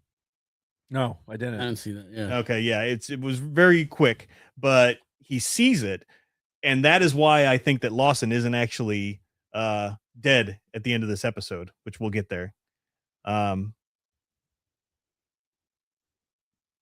What? Okay. All right. Well, so, and what happens, you were talking about, Dave, is Vader fucking skewers Doki. Now, what's funny is the moment that he actually went and stabbed into him, that happened off screen because Devin was fighting one of the Inquisitors. Right. When she gets that sense, she goes around the corner and she sees Vader shish kebab. Yeah, he's already. Yeah, because you see Vader like just pounding on him, and he's like, and then he just like one final time, but you don't actually see him like skewer him or anything. Yep. And then Devin, of course, is fucking pissed after she sees this. She sees that and she's like, I'll fucking kill this guy. Mm-hmm. Which it's interesting too. Devin's character development. Obviously, she has this rage in her. Mm-hmm. Like Maul has seen it from the beginning. Yeah. Like this storm has been underneath the really, really thin layer of I'm a Jedi type bullshit. And Maul knew all it was going to take was just enough to get her opened up. Mm-hmm. and he found it. It's like, all right, this is what we're gonna do to bring her into the fold. And even better, when she gets knocked down and her lightsaber gets knocked away, and he offers her his lightsaber, and she cracks it open, and now she's got a red lightsaber. It's like, fuck, that is such a great transition in storytelling. It's fucking brilliant. I loved it. Yeah, absolutely loved it. Yeah, it was good. And of course, they couldn't take Vader. They had to basically rain down rocks on him from the temple or whatever they were in, and like haul ass away as he was distracted. Like, and Devin's like wanting to fight Vader. She's like, as Maul's like dragging her away. Get out of here. He's got her by the shorts. Like, come on. Yeah. And then Maul and Devin fight back the crow. And they all retreat to the transport because Voss arrives. He takes out some of the Imperials also, even though he mentioned earlier in the episode he didn't want to have to deal with the Empire. But he says, like, on the approach, like, I want Maul. Yeah. Like, he obviously needs him to make his plan work. So he's willing to take that risk. Yeah. And thankfully for our heroes, he showed up. Yeah. Guns blazing. Yeah. And once they're on the transport, Devin's like holding Maul's saber, and she's like looks kind of deep in thought, and she's pissed off too. She's like angry, she's fucking crying, and then punching a wall. Oh yeah, hold on. We skipped over Lawson. Hold on. Right before they get onto the shuttle, Lawson has to basically make the ultimate sacrifice, and distract the Empire so his kid and Two Boots and Barrio can get onto the shuttle. Right. So he takes the big, mounted gun and starts, Arnold Schwarzenegger in it. Right. And he gets shot a few times. Right. And goes down to one knee, goes into the fog, and we're led to believe that he's dead. But we never actually see a fatal shot. He's dead. You think he's dead? Yeah, I think it's. I don't think there's like any reason to keep him alive. Like, no, because you have his kid. Yeah. Right. So if you're trying to continue the story, like, obviously there's going to be some connection with Riley and his mom, who's part of the Empire. Yes. Like, he's going to have to try and resolve that at some point. He doesn't need dear old dad there to have that, because if anything, it just mucks up the story. You're not going to advance that plot line if he's still there. Like, the only way that he's going to get through that and get her character involved is if he's out of it. Yeah, I suppose. I don't know though. I just wanted on the record right now as saying that I don't think Lawson's dead. For somebody who wanted him dead so badly. I mean, you're on the record as saying, like, I want him dead. Oh yeah, no, but I just, maybe not in the same way I say it, but like you said in so many words, you did not want his character to advance. No, I did not like his character at all. But that doesn't mean that I don't think he's still alive. Why? Because he's going to come back and he's going to tell Devin, "Oh, I saw Maul betray your master right before." How's he going to, like, where's he going to catch up with them? On some desert planet where Crimson Dawn's at? He's gonna get a transport. He's gonna get his wounds healed. He's gonna get a transport. Oh, he's probably gonna be taken prisoner. He's gonna have to escape. Yeah, or they're gonna have to break him out. Why? Why would they break him out? Like, Maul's not gonna break him out. Maul doesn't give a shit. No, he's off planet. He doesn't need him. Smirking Bear agrees with you, by the way. Oh, really? Yeah. Ah, thank you. But again, that's just my own personal theory. I think that there's a reason why they showed him viewing Maul's betrayal of Doki. So you guys are standing on that hill, but that hill's like, in 6 feet of water. Like, and you're not 6 feet tall, so it's messed up. Yeah, and again, he might be dead, but we never really got a final shot of him dead on the ground. he's also the father of this kid, and you're on a show with Disney. Mhm. You just had him and the father have this like connection. What are you gonna show him with his entrails? Like fucking You're just like, oh, we need to see his body mowed in half by all the weapons. I don't know. We've seen some pretty sick Maul kills on like stormtroopers and Yeah, but they're faceless. yeah. This would be like, oh, hey, here's one of the characters that you've been following for 10 episodes and whose son is still alive and is going to have to go on. Mhm. We're going to give you some nightmare fuel and fucking show you his dead body on the ground. Enjoy. I mean, that's what we got as Gen Xers growing up, right? We got look. all the great visuals like that. Sure. And look at how well it turned out for us. Yeah. Vortex. I'm just saying. People die from lasers in Star Wars anyway. Blaster bolts aren't necessarily lasers either. Yeah. But he's dead. Okay. All right. I'm not.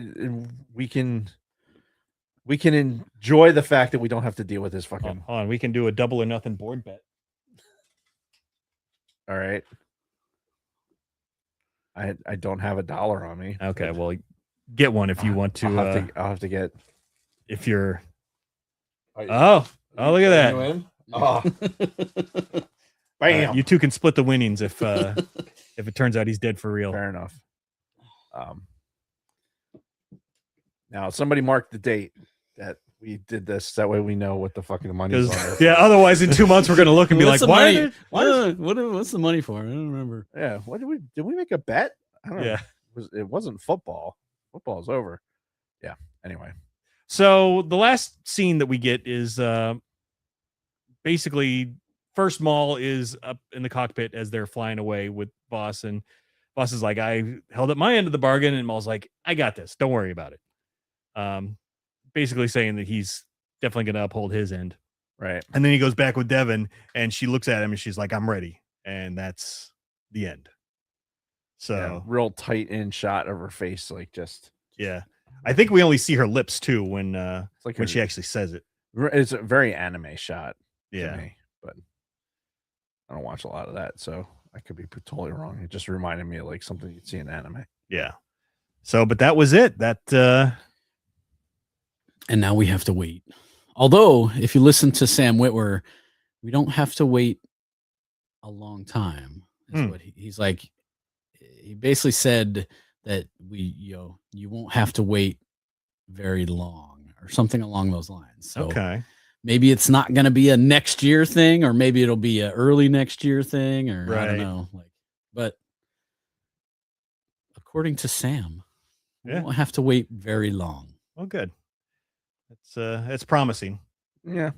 But yeah, overall, this season was great. Yeah. And especially like these last 2 episodes, man, they really brought it. Yeah. And I think yeah, I think they closed on a high point. It tied a bow around something that they could have very easily had nerfed these last couple of episodes to have been like, all right, we're going to soften this to get us into the next season. Mhm. You know, it doesn't have to be this dark. We don't have to kill off these, this Mandalorian character, this like the plucky sidekick of a fucking droid and all this other shit. Like, we're going to kill them all. Yeah. And it had a very like, wow, like if we're going to go forward in Star Wars with this type of mentality, like where people can get killed, like there is not necessarily like everyone doesn't die from a fucking gut shot or getting stabbed.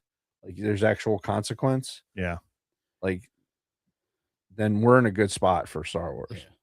Because I'm not saying everything has to be fucking, death and destruction.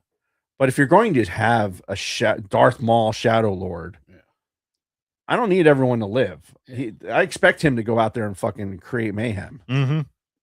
And that's what they did. Yep.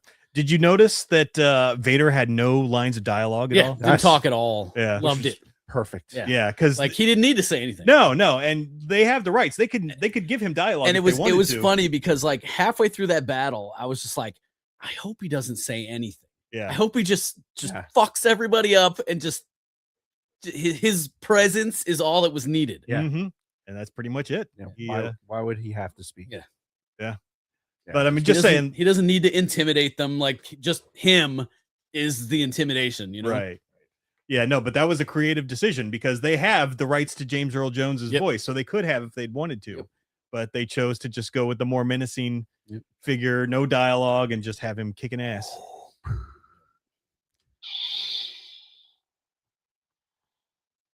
Love it. Yeah, good stuff. But no, dude, I loved the series. I mean, obviously, like Maul's like probably one of my favorite characters, like if not my favorite character. But just from a storytelling, perspective of this is a bad guy. To be able to write a story where you side with and feel for the bad guy, like they show you that his obviously his PTSD and shit from Palpatine fucking him up when he was in training and Right. taking him away from his family and like all the things that has happened to this dude over the years. And there's that interview with Freddie Prinze Jr. where he's talking about how like George Lucas and Dave Filoni basically said that Maul is Sisyphus from Greek mythology. He's doomed to roll the boulder up the hill only for it to roll back down, and he'll have to like, and that's his arc all the time. It's like he gains power, and then he fails and he falls to the bottom, and then he has to work his way back up, and then he fails and he falls back to the bottom. And I think it's just a cool, like, he's an amazing character, and the fact that like he's the bad guy and you're supposed to hate the bad guy, but you're like, this is like one of the saddest fucking things I've ever seen in my life. Right. Because like, is he really a bad guy? Yeah. Like, I mean, Well, everybody, and like you understand why he hates Kenobi and the Jedi, but you also you understand why he hates Sidious and the Empire. Like everybody has fucked this dude over, and like he's like, why? Even the crime syndicates have already fucked him over a couple of times. Yep. And like it's just doom and gloom forever for this dude. Yeah. Yeah, he's a bit of a tragic character when you really think about it. Yeah, for sure. Yeah.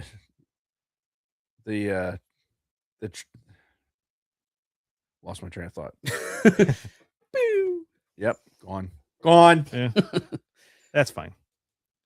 So anything else on this season or these last two episodes? Oh man, I'm looking forward to rewatching it. Yeah, me too.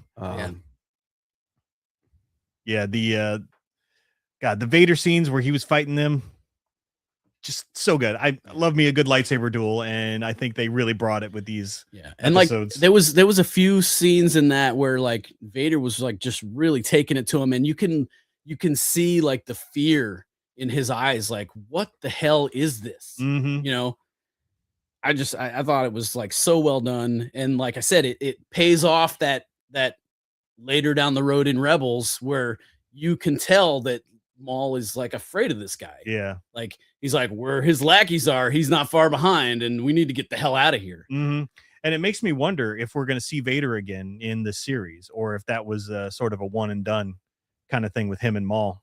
I don't know. So I doubt it. I mean, if he's leading the Inquisitors, like this is either like a priority for Sidious, where he's got, all right, Vader, we need to track Maul down. He knows too much. Yeah, we need to eliminate this threat, right? So I'm putting you on it. Like, don't fail me. Yeah. So I think Vader's involvement is going to continue. Okay. I don't know if it's going to be in every episode, but as we get the Inquisitors more involved, the Grand Inquisitor is going to have to show up at some point. Yeah, he's still alive during this, so yeah. So I think there's other places to go. Hang on. Sorry. So wait, where is this in relation to Kenobi, timeline wise?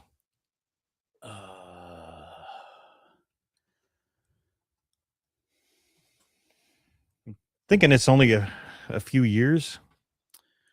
It's before.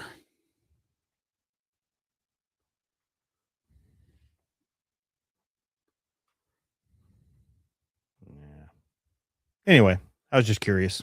Because it's before Solo. Right, obviously. So yeah, I would imagine it's a few years before Kenobi, because in Kenobi, Luke is what, 8 years old, something like that. Something like that. Yeah, Well, how old's Leia? probably like 8. I mean, but do they specifically say Leia's age in it? No, I don't think they did. That would give us Luke's age Right. minus a couple of minutes. Yeah. Actually, who was first? Luke Was first? Yeah. Okay. Anyway, so final thoughts? If you haven't watched the show, how did you get through this entire podcast to this point and not having watched the show? Yeah. It's just weird. What was I Googling? I have no idea.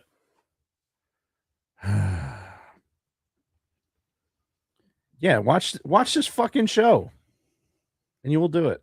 Yeah, that's really all there is to it. Although I would watch probably an hour at a time. Watch 3 episodes at a time. Yeah,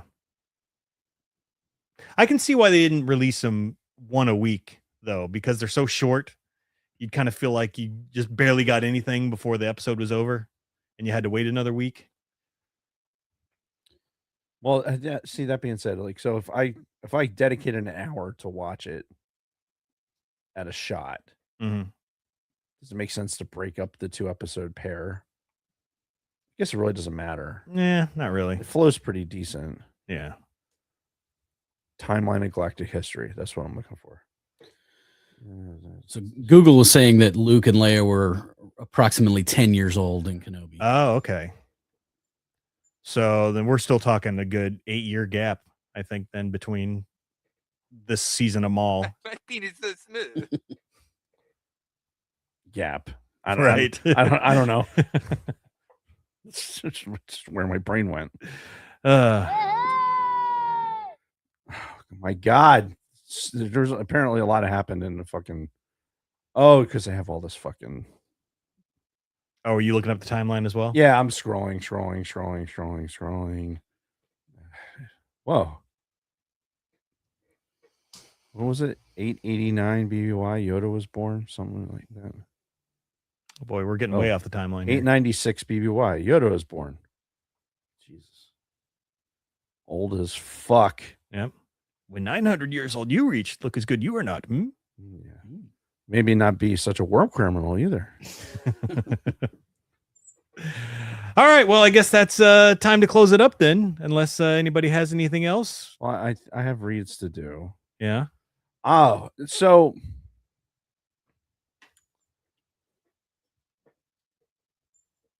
something before I start the reads. I think you have another Patreon supporter that you haven't been reading.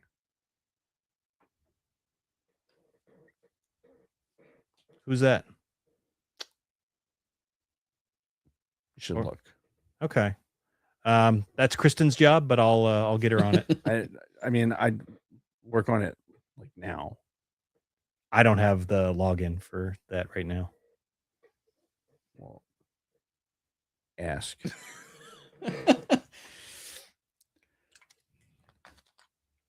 So otherwise, I'm going to get in trouble. You see how this is happening? Does this give you an indication of who it might be? Yeah. Because that person was upset that she didn't get her name read last week.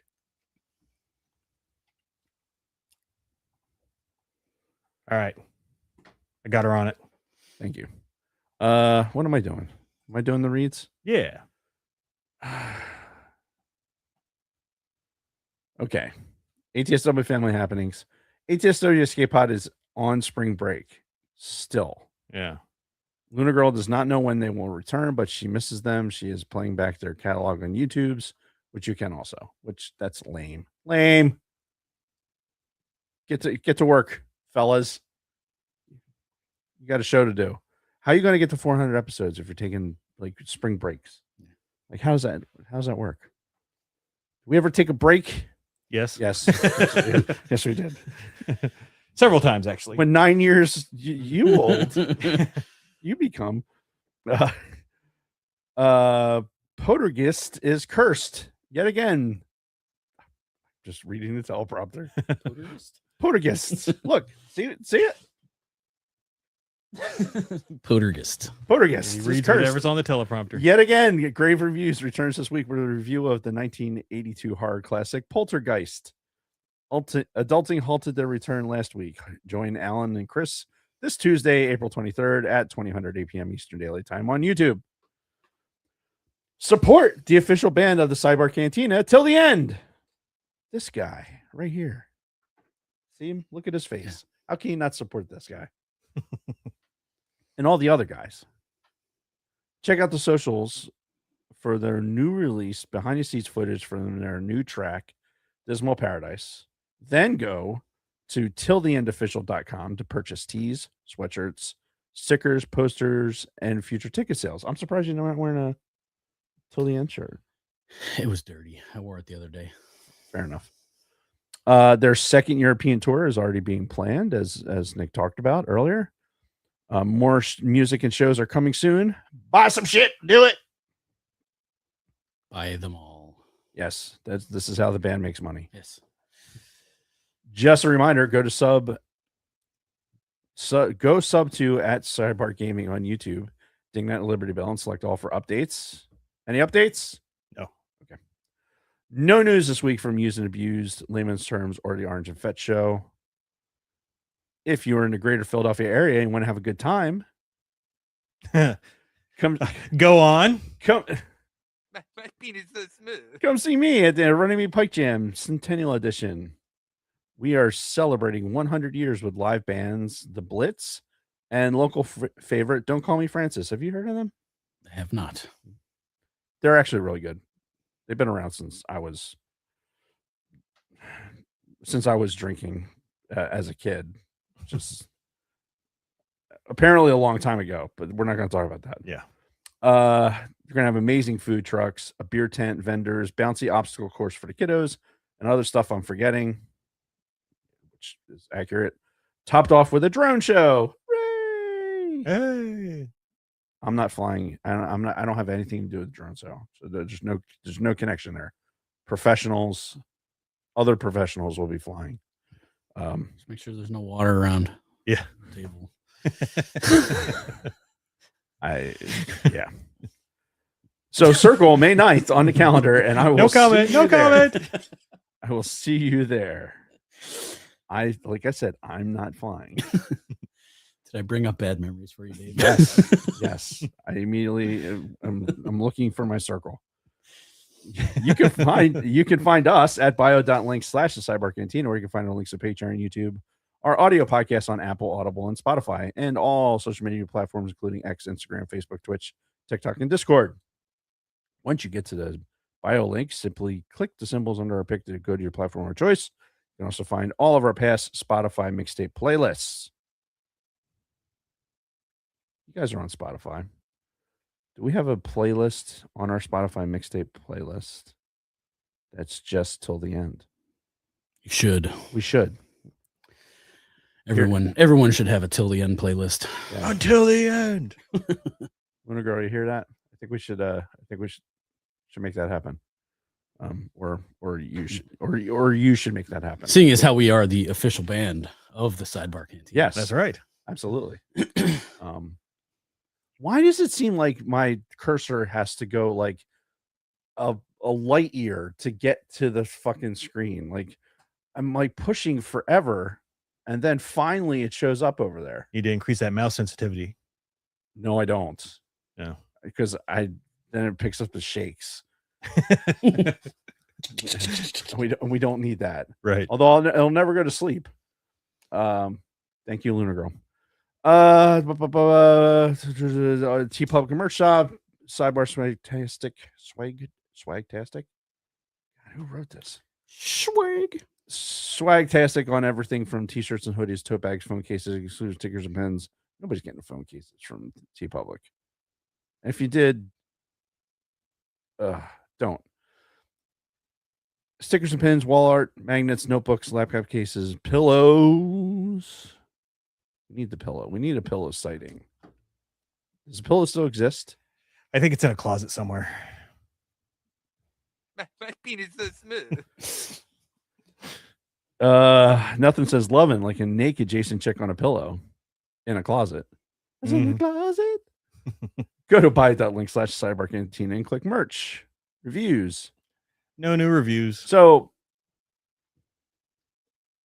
I'm going to compile a list of where we can do reviews. Okay. Because in Libsyn, I notice when I'm posting the audio episodes, there's like, it's going to places where there could potentially be other reviews, but I don't know how to get to them. So more to follow on that. So there may be reviews, and if you're listening to this on audio, don't fret. I think you're out there calling to us.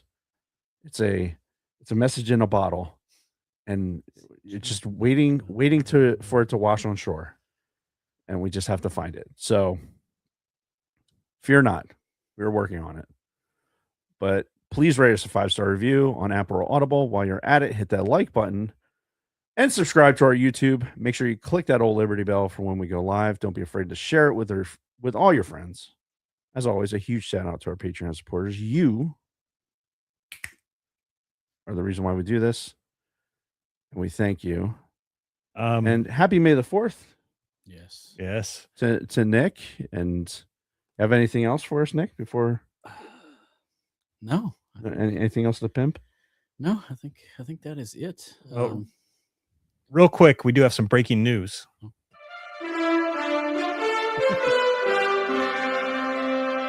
Yeah. Go ahead.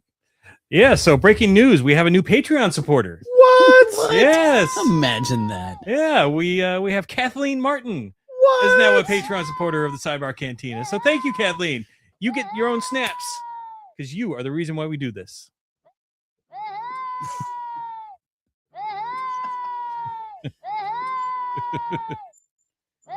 Are you all right? Stuck in a feedback loop there. I can tell. Next week, I'm not sure if we're actually going to have a show next week because I have something going on and might have to, well, we'll talk about it offline. But, okay. Don't know if we're doing a show next week. May not. We'll keep you updated. Roger. And we're not going to be on some kind of spring break like some guys. No, it would just be a week. Yeah. And it's really just because I have something going on that afternoon. That's fair. Nothing but love for you guys. That's kind of important. Important message in the chat there. What's that? From Lunar Girl.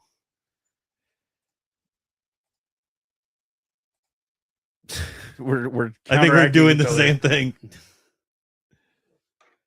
Oh, that's kind of what I was referring to about like Kelly might call in. Oh, but unfortunately, no dice for tonight. All right. Well, thank you though. It's the thought that counts. And no, don't boo them Flyers, which we are finishing just in time to be able to potentially see them, or at least hear them on the radio, or hear them on the fucking radio. All right. Well, we'll close it up. Nick, thank you so much for joining us. It's always fun when we have you over, and absolutely. Keep us updated on everything till the end, and we'll pass it along. And until next time, Dave, Nick, and everybody else, may the 4th.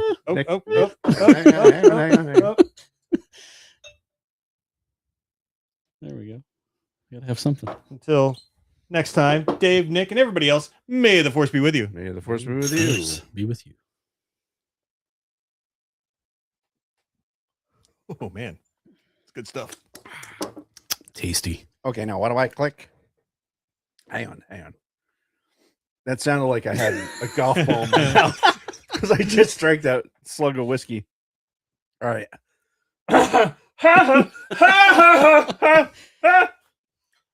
Okay, now what do I click? That was better, but that was good. Yeah.